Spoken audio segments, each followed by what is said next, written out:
ایک صاحب تھے, انہیں ہر روز ابلیس انہیں گھمانے کے لیے لے جاتا تھا. ابلیس گھمانے کے لیے لے گیا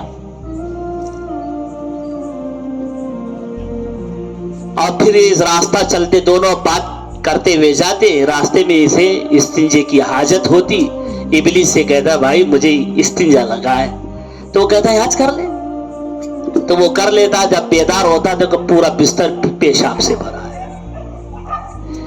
بیوی پریشان ہو گئی, اتنے بڑے ہو گئے, شادی ہو گئے, پھر بھی تمہاری عادت نہیں چھوٹ رہی بستر میں پیشاب کرنے کی. اس نے ایک مرتبہ مجبور ہو کر کہاں کروں میں. ابلیس آتا مجھے گھمانے کے لیے لے چلا جاتا ہے, مجھے راستے میں پیشاب لگ جاتا ہے اور مجھے کہتا ہے وہ کسی کنارے کی جگہ بتا, میں وہاں کرتا ہوں. جب بیدار ہوتا ہوں تو دیکھتا ہوں کہ بستر میں میں نے استنجا کرا. بیوی تھوڑا لالچی تھی, اس نے کہا اچھا ابلیس سے دوستی ہے, اتنے دنوں سے تو مجھے پریشان کر رہے ہیں جی, تمہارے بستر دھوتے دھوتے میرے ہاتھاں دکھ رہا, کئی کو نہیں بولے تمہیں. ابلیس سے جب دوستی ہے تو تمہیں اسے کیوں نہیں کہتے ذرا ہم لوگ غریب ہیں, ذرا مال و دولت دے, بات ذرا پیسے اسے تو دے کر کو. اب کی بار بولتو آیا تو نہیں.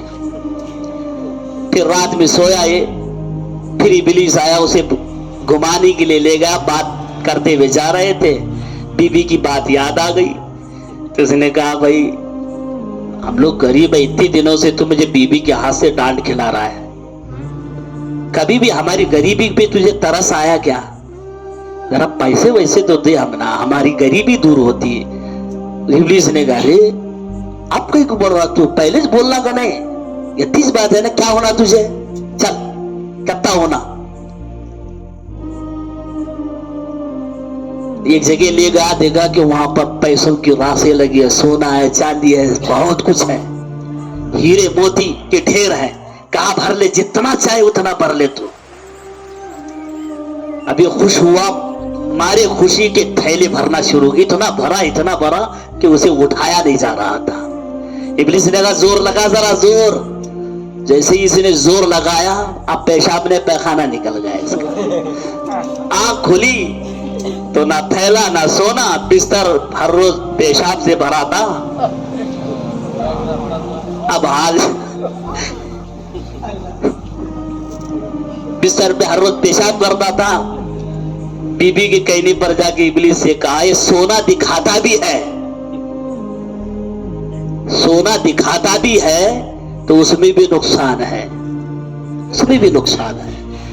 غالباً حضرت علی رضی اللہ تعالی عنہ کا مجھے یاد نہیں آتا, یا حضرت ابو ہریرہ کا, مال غنیمت کی حفاظت کے لیے مامور تھی. جو مسلمان کا مال غنیمت ہوتا اس کی حفاظت کے پر مامور تھے. حضرت ابو ہریرہ یا حضرت علی کا یہ واقعہ ہے. ہر روز آتا, اس میں سے مال غنیمت میں سے اٹھا کے لے جاتا. جیسے ہی ان کی آنکھ لگتی فوراً اندر گیا, اب اس میں سے اٹھا کر لے گیا. جب مال غنیمت کا معائنہ کیا جاتا, کچھ کم نکلتا تو پھر انہیں کہا جاتا آپ صحیح سے حفاظت نہیں کر رہے ہو, ایسا کر رہے ہو. ایک مرتبہ یہ ہوشیار بیدار بیٹھے ہوئے تھے تو ابلیس آیا انسانی شکل میں, اور اندر آ کر مال غنیمت چرا ہی رہا تھا کہ پکڑ دیا ان کو.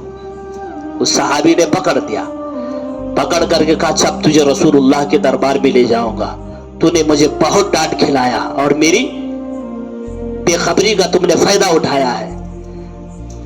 تو ابلیس نے کہا کہ مجھے چھوڑ دو, میں تمہیں ایک ایسی بات بتاؤں گا کہ تم نے کبھی نہیں سنی ہوگی, تم نے کبھی نہیں سنی ہوگی, ایسی بات بتاؤں گا.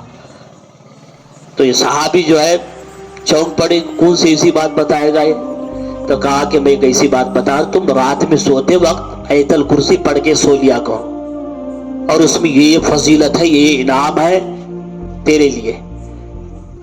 آیت الکرسی تم رات میں پڑھ کے سویا کرو, تمہارے مال کی بھی حفاظت ہو جائے گی, چوری سے بھی تمہارا مال بچے گا. بڑی فضیلت بیان کر دی. تو پھر حضور کے بارگاہ میں یہ صبح جب حاضر ہوئے, جب حضور نے کہا کہ کیا وہ شخص پھر آیا تھا چور؟ کہا ہاں یا رسول اللہ وہ پھر آیا تھا. تو اب کی بار کیا جھانسا دیا اس نے تمہیں؟ کہا تو میں نے اسے پکڑا اور اس نے مجھے آیت الکرسی کی فضیلت بیان کر دی. حضور نے فرمایا وہی کوئی انسان نہیں تھا، ابلیس تھا.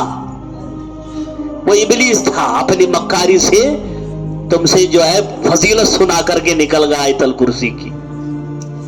کتنا بڑا وہ مکار ہوگا کہ آدمی کو جب گمراہ کرنے پہ آتا ہے تو قرآن بھی پڑھ کر کے سنائے گا، حدیث بھی پڑھ کر کے سنائے گا، فضیلتیں بھی بیان کرے گا. ایسا پکا دشمن. رب نے فرمایا لمن تبعک منہم لأملأن جہنم منکم اجمعین، میں ضرور جہنم کو بھر دوں گا تجھ سے بھی اور جو تیری بات مانے گا اور تیرے نقش قدم پر چلے گا.